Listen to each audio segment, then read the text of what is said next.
हे प्रभु, द्वार पर एक बड़ा ही दीनहीन ब्राह्मण आया है जो आपको अपना मित्र बता रहा है, उसका नाम है सुदामा। जब सुदामा का नाम सुना, भाग खड़े हुए प्रभु, पीतांबर छोड़ दिया, चरण पादुका छोड़ दी और छोड़ करके महाराज भागने लगे। आज नाथ भागते जा रहे, भागते जा रहे, भागते भागते भागते भागते आज द्वार पर जाकर के सुदामा को अपने कलेजे से लगा लिया। बोलिए द्वारकाधीश भगवान श्री कृष्ण की। जैसे ही द्वार पे जाकर के भगवान ने सुदामा को अपने कंठ से लगाया, लगाने के बाद में आज परीक्षित महाराज भगवान सुदामा की दशा देख करके रोने लगे। भीतर लेकर के आए, जिस सिंहासन पर भगवान बैठा करते थे उसी सिंहासन पर सुदामा को बैठाया और बैठाने के बाद में आज परीक्षित महाराज ध्यान रखना, श्री सुखदेव जी समझा रहे हैं कि हे राजन परीक्षित, भगवान ने देखा कि सुदामा के पैरों में छाले पड़े हैं, बड़े बड़े कांटे लगे हैं, तो भगवान अपने मुख से सुदामा के कांटे निकालने लगे। रुक्मिणी से कहा भीतर चली जाओ, लोटा में जल ले आओ। तो रुक्मिणी जल लेने के लिए गई, जल लाने में उन्हें देरी हो गई और जब देरी हुई तो भगवान सुदामा के चरण अपने आंखों के आंसुओं से धोने लगे।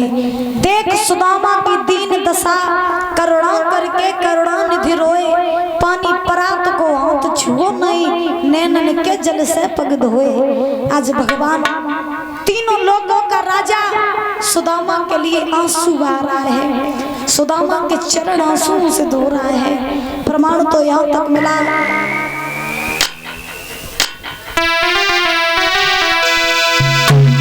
कि जितना राधा रोई रोई और कान्हा के लिए और कन्हैया उतना रोया रोया है सुदामा के लिए। कन्हैया उतना रोया रोया है सुदामा के लिए।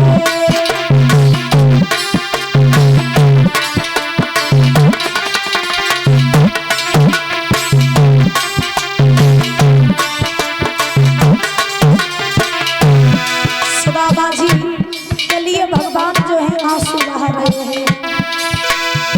राधा रोई रोई कान्हा के लिए, कन्हैया उतना रोए रोए सुदामा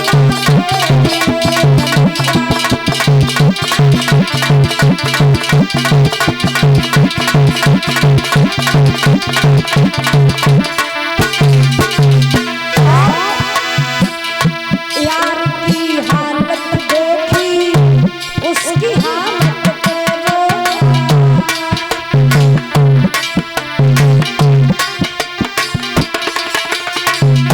यार के आगे अपनी शान शौकत पे रोया।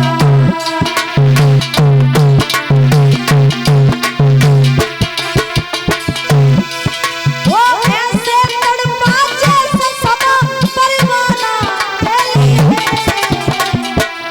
रोत भैया कन्हैया सुदामा के लिए, कन्हैया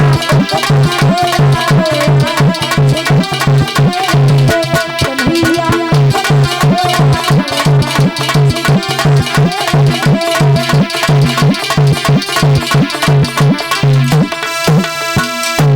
आज महाराज ध्यान रखना, भगवान ने चरण धोले, चरण धोने के बाद में श्री सुखदेव जी समझा रहे हैं राजन परीक्षित, भगवान कन्हैया ने आज सुदामा को स्नान ध्यान करवाया।